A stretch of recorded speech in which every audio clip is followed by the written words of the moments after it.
दोस्तों, बौद्ध आवाज़ टीवी में आपका स्वागत है। मैं ब्रजलाल बौद्ध और आप देख रहे हैं बौद्ध आवाज़ टीवी।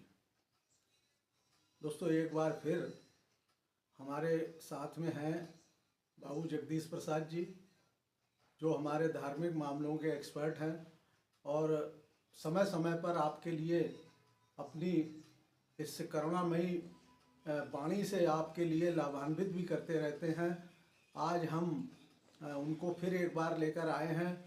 तो दोस्तों, आज मेन जो हमारा मकसद था कि लोगों में कुछ तरह की भ्रांतियां हैं संत रविदास जी को लेकर, कि कोई कहता है वो ईश्वरवादी थे, कोई कहता है अनीश्वरवादी थे, कोई किस तरह से कहता है, कोई किस तरह से कहता है, और वास्तविकता की जानकारी हमारी जनता को नहीं मिल पाती है, इसलिए वो दिग्भ्रमित हो जाती है। तो आज हमारे साथ में बाबू जगदीश प्रसाद जी हैं। तो थोड़ा थोड़ा करके हम 4-5 खंडों में 6 खंडों में आपके लिए इस संबंध में जानकारी देंगे। आज वे हमें जो गुरु रविदास जी के जन्म के बारे में, किस तरह से उनका जन्म हुआ, क्या हुआ, कहाँ पले बढ़े और उनका क्या किया, तो इस तरह की जानकारी बाबू जगदीश प्रसाद जी देंगे। तो हमारे इस बौद्ध आवाज़ टीवी में बाबू जगदीश प्रसाद जी, आपका बहुत बहुत स्वागत है। बहुत बहुत धन्यवाद बौद्ध जी, बहुत अच्छा लगा। आपको भी साधुवाद और सुनने वालों को भी बहुत बहुत साधुवाद, जो सुनेंगे उनको भी बहुत बहुत साधुवाद देते हुए उनके लिए भी जय भीम, नमो बुद्धाय। अभी हम लोगों ने बौद्ध जी माघ पूर्णिमा को संत शिरोमणि रविदास जी का जन्मदिन मनाया और राष्ट्रीय बौद्ध महासभा के द्वारा भी बोध गया में भी बड़ा एक कार्यक्रम हुआ। वहाँ पर 3 दिन का प्रोग्राम था और मेरा दुर्भाग्य कि मैं वहाँ नहीं पहुँच पाया, लेकिन वहाँ माघ महोत्सव, जिसमें संत रविदास जी के बारे में ही ये बताया जा रहा है।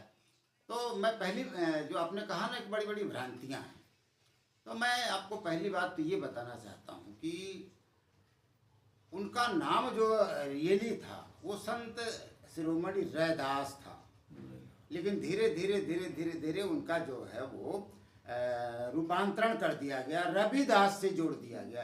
और कुछ लोग ये भी कह देते हैं कि गुरु जी का जन्म जो है वो रविवार के दिन हुआ था, इसलिए रविदास उनका नाम पड़ा। लेकिन मेरा अपना जो विचार है, जिस समय, अब आप ये समझिए कि 14वीं और 15वीं शताब्दी में संत शिरोमणि रविदास जी का जन्म हुआ है ना।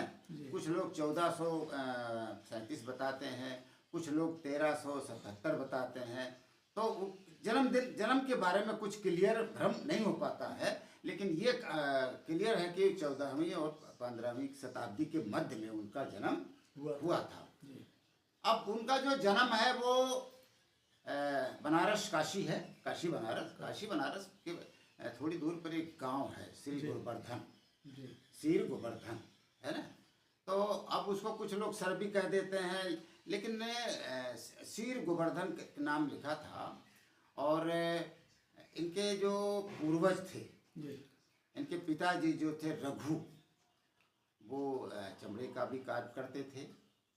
और इनकी माता जी, चूँकि जब शादी हो गई होगी रघु की, तो उनकी भी नाम का पता नहीं चलता, लेकिन माता जी का नाम लोग, चूँकि उनका नाम रघु था, तो माता जी को लोगों ने रघुरानी कहना शुरू किया।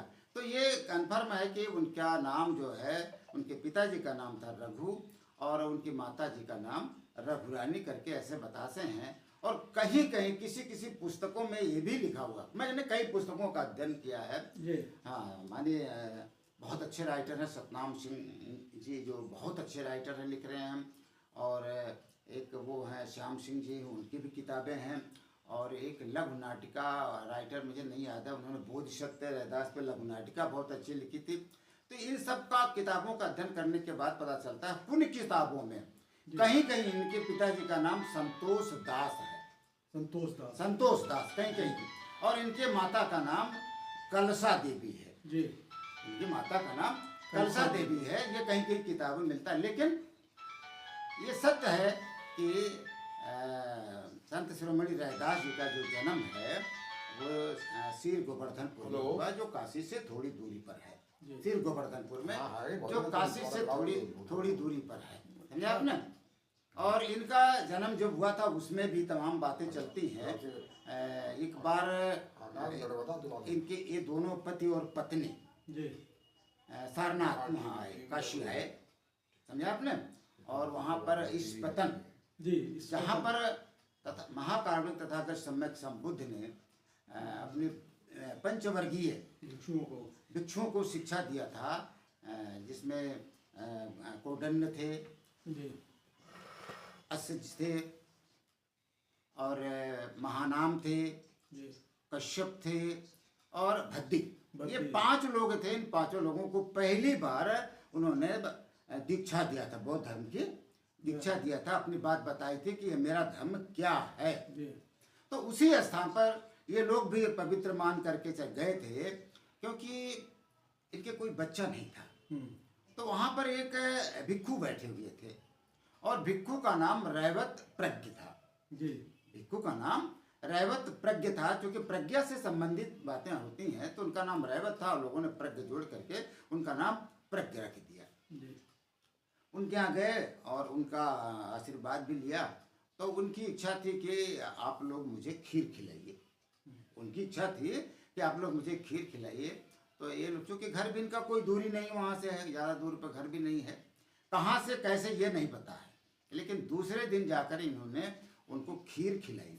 और जब ये खीर खिलाई तो खीर खिलाने के बाद उन्होंने कहा कि अपने भाषा में उन्होंने कहा कि सन्यासी जी, हमारी कोई औलाद नहीं है, कोई हमारे बच्चा नहीं है। तो सन्यासी जी यानी रैवत प्रज्ञ जी ने उनको आशीर्वाद देते हुए कहा कि जाइए, आपकी बार आपके एक बालक पैदा होगा और वो बालक यहाँ पर जो अंधकार है, जो एक तरह से कूप मंडूप लोग रहते हैं, एक तरह से भ्रम जाल में लोग फंसे हुए हैं, है ना, मानसिक गुलाम में लोग फंसे हुए हैं, और इसको तोड़ने के लिए एक बालक आपके घर पर जन्म लिया। और जब वो बालक जन्म लिया तो रैवत के नाम से ही इनका नाम रैदास पड़ा, क्योंकि उस वक्त समाज के लोग रैदास लगाते थे, कोई प्रसाद लगाता था, कोई राम लगाता था, लेकिन चूंकि उनका नाम रैवत था तो रैवत से उनका नाम पढ़ करके रैदास हो गया। उन्होंने रैदास नाम रख दिया। और जब और यही कहानी और भी कही है, यही कहानी देखिए, इसको जोड़ दिया गया, उधर तो रविदास बनाया गया और इधर फिर जोड़ा गया कि ये कैसे इतने बड़े संत हो गए। इतने बड़े सन्यासी, इतने, जिनमें कबीर दास जी ने, जो इनके से थोड़े बड़े थे, इनके समकालीन थे, कबीर दास जी ने इनके बारे में कहा था कि संतों में संत। कबीर दास ने इनके बारे में कहा कि संतों में संत, अर्थात ये महान संत हैं, और इसलिए इनको संत शिरोमणि रैदास भी कहा जाता है। तो इनको, कितने बड़े संत को, क्योंकि इन्होंने रानी झाली को भी अपनी दीक्षा दी, अपनी दीक्षा से इनको मीरा को भी अपना ये शिष्य बनाए दीक्षा दे करके, समझे आपने। तो इनके जन्म को लोगों ने बदल दिया। इनका जो है, एक तरह से, मैं नहीं कहना चाहता हूँ वो शब्द है, क्योंकि अच्छा भी नहीं लगता है, ब्राह्मणीकरण कर दिया गया। इनका ब्राह्मणीकरण कर दिया गया। कैसे किया? भक्तमाल में लिखा हुआ है, भक्तमाल में लिखा हुआ है कि रामानंद जो ऋषि के रामानंद जी के ये शिष्य थे। और रामानंद जी के शिष्य थे तो ये भिक्षा मांगने गए, भिक्षा मांग कर लाते थे तो भगवान को भोग लगाते थे। तो जब रामानंद के शिष्य, तो बरसात का समय था, ये बहुत दूर नहीं गए, एक दुकान में गए और वहाँ से इन्होंने भिक्षा मांगी और भिक्षा लेकर के आए और घर पर इन्होंने भोजन, कुटिया में भोजन बनाया। जब ये रामानंद जी या वो ब्रह्मचारी या वो इनका शिष्य भगवान को भोग लगाया। अब देखिए कहाँ से बात कहाँ पहुँच रही है। भगवान को भोग लगाया तो भगवान ने उस भोग को लिया नहीं, अर्पण नहीं किया। तो अब रामानंद जी को ये चिंता हो गई, अरे रोज भगवान भोग लेते थे, आज भगवान भोग नहीं ले रहे हैं। रोज भगवान भोग को लेते थे, आज भगवान भोग को नहीं ले रहे हैं, कारण क्या है? तो ध्यान लगा करके जब वो बैठ गए, जैसा लिखा हुआ है, जैसे इनको इनका जो है ब्राह्मणीकरण किया गया, तो ध्यान लगा करके जब ये बैठते हैं तो उनको पता चलता है कि ये हमारा शिष्य जो है जिस बनिया के यहाँ से आटा दाल चावल ले आया था, उस बनिए का संबंध किसी शूद्र समाज अर्थात चमार जाति से है। इस वक्त चमार जाति, चूंकि रैदास चमार जाति के थे, समझे आप, उस वक्त लोग चमार जाति के, तो बनिया अपने यहाँ से उनको राशन दे देता था, तो उसका संबंध उस चमार जाति से था, इसलिए भगवान भोग को नहीं ले रहे। अब आप सोच लीजिए कि एक तरफ तो गीता में भी कहा है कि कर्मणे वाधिकारस्ते माँ फलेषु कदाचन, कि कर्म के आधार पर सब कुछ होता है? अब यहाँ पर कर्म आधार नहीं माना जा रहा। तो उस रामानंद जी ने क्या किया, तो उस जो उनका शिष्य था उस शिष्य को श्राप दे दिया, अर्थात वो गीता की बातें सब खत्म हो गई यहाँ पर। उसको सही माना जाए या किसी ब्राह्मण के इस वाक्य को सही माना जाए, बड़ा अंतर है, सोचना पड़ेगा लोगों को, लेकिन लोग सोच नहीं पाते हैं। तो उनको श्राप दे दिया, जा तू मर जा, और मर करके चमार के घर जन्म ले, मर करके तो किसी चमार के घर जाके जन्म ले, क्योंकि उस बनिए, अब इनको क्या पता था कि उस बनिए का उस चमार से संबंध है, इनका कहीं दोष तो नहीं है, लेकिन उन्होंने दोष को सिद्ध कर दिया, और उसको सिद्ध करके तब जा करके वो रैदास जी का जन्म, उस उन्हीं के शिष्य का जन्म रघु के घर हुआ। रघु के घर हुआ, जो चमड़े का कारोबार करते थे, रघु के घर हुआ। और जब रघु के घर हुआ तो उस वक्त भी इनको ये ज्ञान था कि मैं उस रामानंद जी का शिष्य हूं। देख लीजिए, अब यहाँ पर देख लीजिए, मैंने बच्चा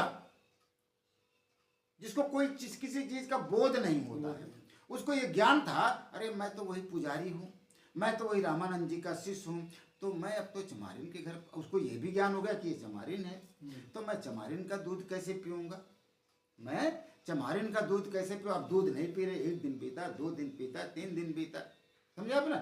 तो फिर इधर गुरुजी ने क्या देखा, वो मेरा शिष्य वहाँ जन्म ले लिया, इनको आकाशवाणी हुई कि मेरे शिष्य ने वहाँ जन्म ले लिया।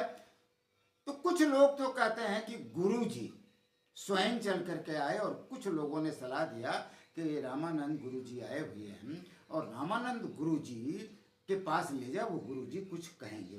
तो वो लोग रामानंद जी गुरुजी के पास ले गए, और गुरुजी ने उसको देखते ये पहचान लिया। गुरुजी ने, हमारे शिष्य है, हाँ ये तो वही हमारा शिष्य है जिसको हमने श्राप दिया था। यद्यप कुछ लोग इसको कहते हैं कि आकाशवाणी हुई कि जाओ तुम्हारा शिष्य वहाँ पैदा हो गया है, वो दूध नहीं पी रहा है, उसके कान में मंत्र फूंक करके आओ तब वो दूध पिएगा। कुछ लोग ये भी कहते हैं, और कुछ लोग कहते हैं कि रघु और उनकी पत्नी इनको लेकर के रामानंद जी के पास में आए, तो रामानंद जी ने जब तुरंत पहचान लिया, आचार्य जी ने जब तुरंत पहचान लिया, तो पहचानने के बाद उन्होंने उनके कान में मंत्र फूंका कि तू दूध पी, या क्या क्या मंत्र कहा, और उसी समय से वो दूध पीने लगे। इसी को एक और कहानी बना देते हैं, उसी में लिखा हुआ कहीं, वो कहानी क्या बना देते हैं। अब दूसरी कहानी सुनिए इसी की, कि वो उनका शिष्य सत्संग में जाता था, तो एक वेश्या थी, एक वेश्या थी, और वेश्या देखती थी कि ये सन्यासी सत्संग में जाते हैं, उसकी भी इच्छा होती थी कि मैं भी सत्संग में जाऊं, और उन्हीं के दरवाजे से होके जाते थे सन्यासी जी। तो वेश्या ने इनसे कहा कि सन्यासी जी मुझे भी ले चलिए। वेश्या ने कहा मुझे भी ले चलिए। तो इन्होंने कहा नहीं नहीं, मैं तुम्हें नहीं ले जाऊंगा, मेरा धर्म भ्रष्ट हो जाएगा। चलिए गए वो। दूसरे दिन वो सन्यासी के पीछे पीछे वो चली गई, सन्यासी के पीछे पीछे वो चली गई। और जब सन्यासी के पीछे पीछे वो चली गई, और ये खबर चारों तरफ फैल गई, अरे वो तो वेश्या के साथ इनका शिष्य घूम रहा है। तो जाकर वहाँ कुछ लोग कहते हैं कि वहाँ रामानंद जी ने इनको श्राप दे दिया, ये कहीं मैंने नेट पे पढ़ा था। रामानंद जी ने फिर वही श्राप दे दिया कि जा किसी चमार घर पैदा हो, और वही जाकर के फिर वो रघु के घर पैदा हुए। फिर वहाँ भी दूध नहीं पी रहे थे, यही कहानी है। फिर वहाँ भी दूध नहीं पी रहे थे। जब वहाँ भी दूध नहीं पी रहे थे तो वो वेश्या भी देखने गई। तो लोगों ने कहा तू क्या देखेगी, तू क्या देखेगी, नहीं मैं देखूंगी। जब वेश्या ने देखा तो अरे, वेश्या चूंकि सत्संग सुन रही थी, तो उसको देखिए, उस वेश्या को सत्संग सुनने से ज्ञान प्राप्त हो गया। उस वेश्या को सत्संग सुनने से ज्ञान प्राप्त हो गया। उसने पहचान लिया कि ये वही सन्यासी हैं जिनके साथ मैं सत्संग सुनने जाती थी। लेकिन जो सन्यासी जीवन भर सत्संग सुन रहा था, उस सन्यासी को, गुरु को यह नहीं ज्ञान हुआ कि ये अपने आप गई है, इसको ही लेकर के नहीं गया है। अब आप दो मंत्र समझिए इस चीज को। तो उस वेश्या ने कहा कि कहिए पूजा, कहिए शिष्य जी महाराज, अरे मैं वही हूँ, पहचान लिया मैंने आपको, दूध पियो, अब बिना दूध पिए बिना खाए नहीं रह पाओगे। तब जा करके वो बालक दूध पीने लगा। ये कहानी इस तरह से इनकी जन्म की है, ये कहानी इस तरह से जन्म की है। तो मैं जन्म की कहानी की बात नहीं छोड़ूंगा, फिर मैं बताऊंगा कि गुरु रविदास जी का बौद्ध धर्म से क्या संबंध रहा। जी। जिन परिस्थितियों में राजस्थान है, राजस्थान में आज भी लोग दूल्हा घोड़ी पे नहीं चढ़ सकता, बारात लेकर निकल नहीं सकते, इस ढंग से बारात लेकर निकल नहीं सकते, समझा आपने जी। तो उस स्थान पर स्थिति क्या उस वक्त क्या रही होगी। तो चलिए इन सब बातों को मैं धर्म के रूप में बताऊंगा आपको कि इनका बौद्ध धर्म से क्या संबंध है, फिर इनकी मृत्यु कैसे हुई। ये बहुत रहस्य का विषय है। कुछ लोग जो कहते हैं उसको मैं क्लियर कर दूंगा कि इनकी मृत्यु कैसी हुई, है ना।